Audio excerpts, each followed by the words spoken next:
as we begin to look at the major thing that Congress does, which is pass laws, we're going to start looking at some of the things that influence how Congress goes about this process. The first thing we're going to focus on is the committee system within Congress, which is a vital part of the lawmaking process. So basically, what you need to know is that Congress divides itself up into small groups, and you can see them represented on the screen. So each member of the House of Reps and each member of the Senate is assigned to particular areas to become like experts in. I'll talk more later about why they're significant. Generally, because there are fewer senators, senators will serve on a greater number of committees, but you're probably looking at each member of Congress serving on a handful of these committees.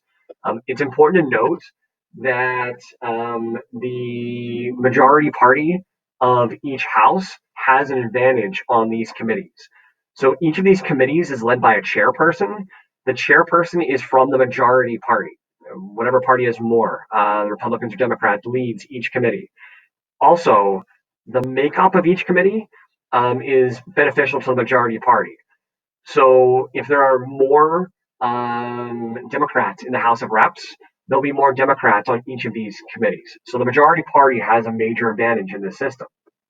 So when you get elected to Congress, you maybe can express what committee you would like to serve on, but it's the party leadership within each house that's responsible for assigning you. So you can express your preference, but at the end of the day, you're going to be assigned to a committee. And that's one of the ways in which members, the leaders of Congress, can maintain party loyalty is that they use these committee assignments as like bribes potentially or weapons. That if you remain loyal to the party, you might get a better assignment. Some of these committees are much more prestigious than others, and they have the ability really to benefit individual members of Congress by getting a lot of exposure and coverage on the news, depending on what committee you're on. The other major thing that being on a committee can do is that it has the ability to allow you to use your influence to benefit the people that you're representing. So when a member of Congress, by serving on one of these committees, is able to like put something into a proposed bill that will benefit just the people that he or she represents, that's referred to as pork or pork barrel spending, kind of like an old school name, traditional name that we use to describe congressmen that use their influence to benefit just the community in which they represent. So a great example of